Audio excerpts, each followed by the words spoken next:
welcome all of you here for this very brief sermon. My dear countrymen, today marks an important day in the history of politics and democracy in Kenya. We meet here in response to the state of our nation, politically, socially, and economically. Indeed, today is a Kenyan moment. Following the need for social change, economic transformation, and political reimagination of our nation, I bring forth my response to the call by millions of Kenyans from across our nation who have called on us to raise the occasion for a voice of reason and a listening ear, a right they have been denied for far too long.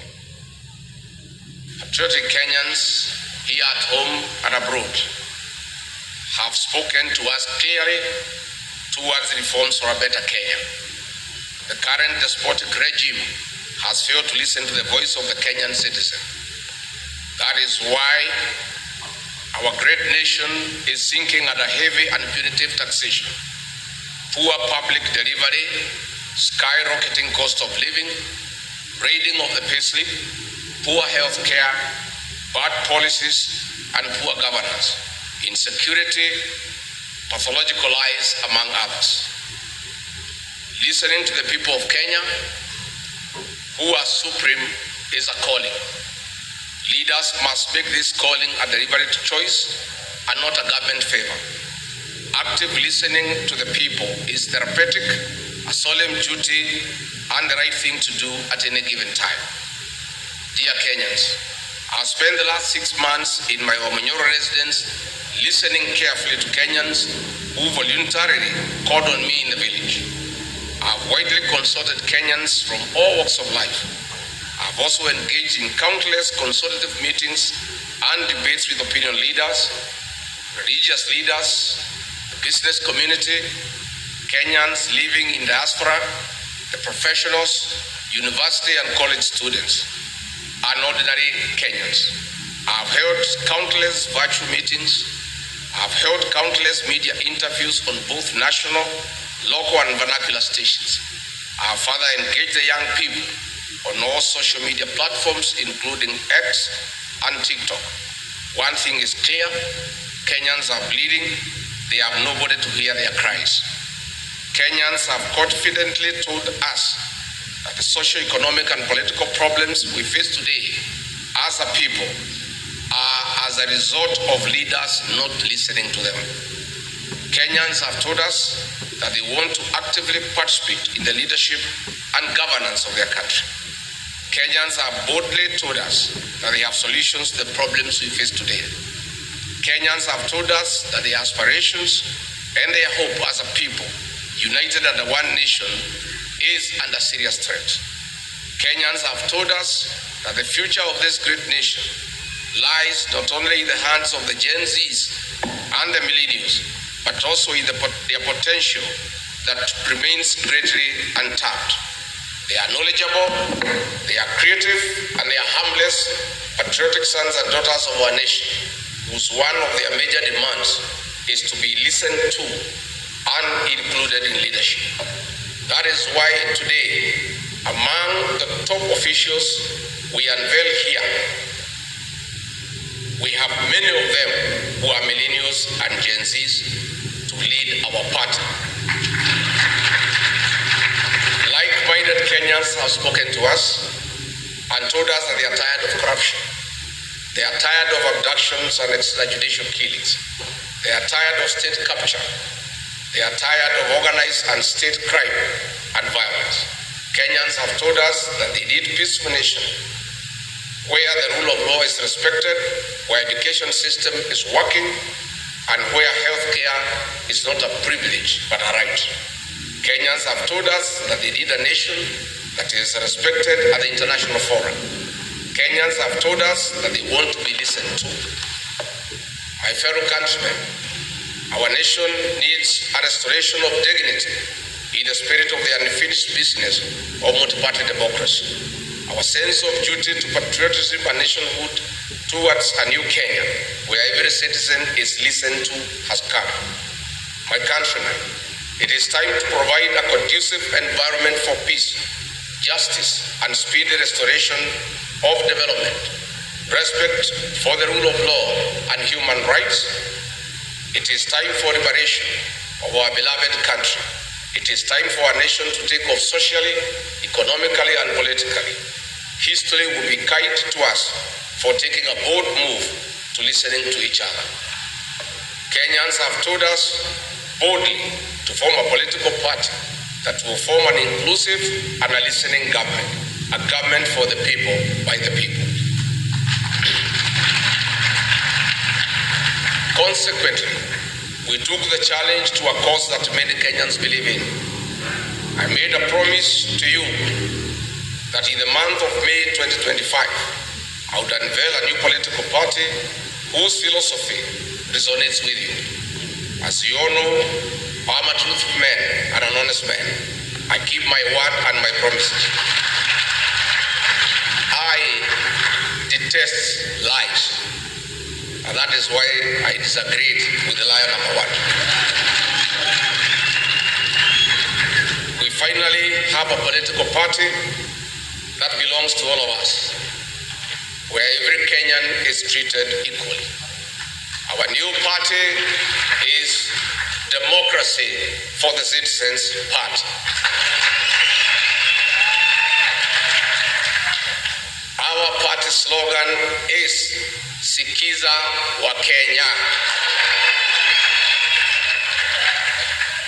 But if Kenyans want, they can always interchange it with Skiza ground.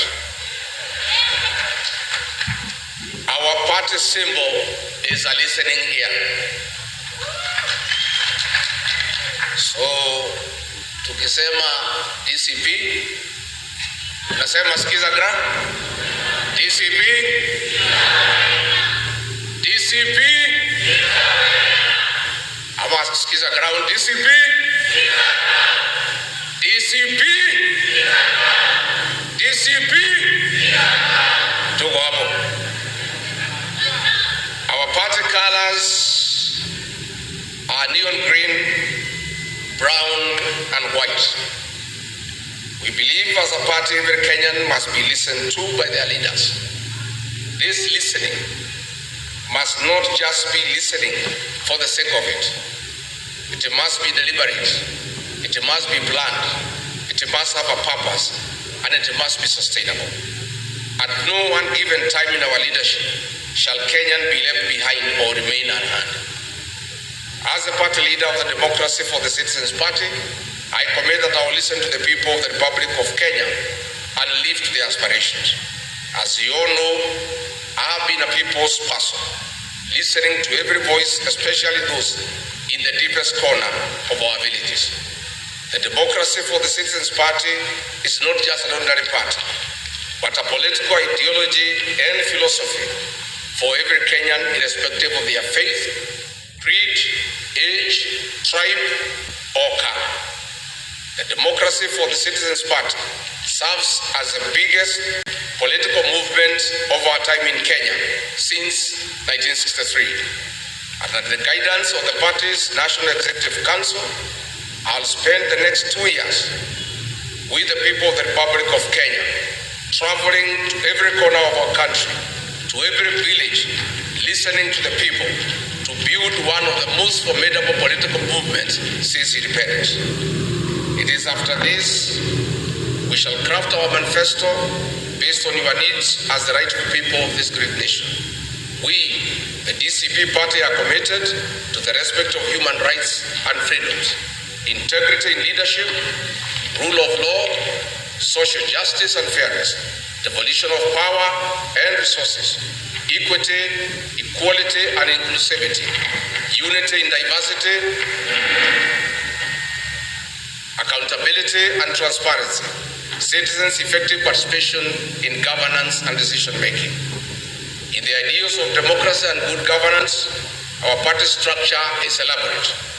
We have the following party organs: the National Delegates Convention, NDC, the National Governing Council, NGC, the National Executive Committee, NEC, the National Management Committee, NMC, the National Election Boards, NEB, the National Commissions through committees, the National Assembly Caucus, the Senate Caucus, Governors Forum, MCAs Forum, the National Secretariat, Eminent Persons Caucus, People Living with Disability Caucus, the Diaspora Caucus, the Youth Caucus, Religious Leaders Caucus, Women Caucus, and Student Caucus. Dear Kenyans, so far we have received thousands of aspirants from all corners of the country who want to run for various elected positions. We welcome aspirants to various positions from governors, senators, members of the National Assembly, women representatives, and members of the county assemblies. I want to assure all our aspirants who are willing to vie for any elective position using our party that we have no favorite candidate. The party belongs to the people of the Republic of Kenya. I therefore urge all aspirants to immediately register as members of the party starting now. It is the people of Kenya who give us the candidates they would like to have as their leaders. In any case, we have Article 19 of the party constitution, a National Elections Board that is independent, which has spelled out rules and duties regarding electoral conduct of the party primaries. As such, the National Elections Board shall, in consultations with the National Executive Council, organize, coordinate, and supervise all party elections and nominations in accordance with the party nominations and election rules and procedures. And let me clarify for the avoidance of doubt. This party has no favorite candidate. This party has no provision for direct nomination. This party believes in let the people decide. And let me confirm also to the avoidance of doubt. I have many leaders who have stood with me in very difficult times, who have walked with me in my journey. But I want to confirm, close as they are to me, much as they have stood with me, none of them is entitled to a direct nomination. So I want to encourage everybody to be prepared to face each other in the party primaries. As I conclude, allow me to thank every Kenyan who believes in the call for patriotism, every Kenyan who believes that we, the people, deserve better every day, that we, the people, need to be respected, that we deserve better services, and that our taxes must count. My dear countrymen, my people, the great people of the Republic of Kenya, the future of our nation remains promising. We'll stop at nothing as a people towards a better Kenya. I must, however, caution that those who think they can mess around with our country. Our message is clear. The people of Kenya have unfinished business with you. We have a date with you in August 2027.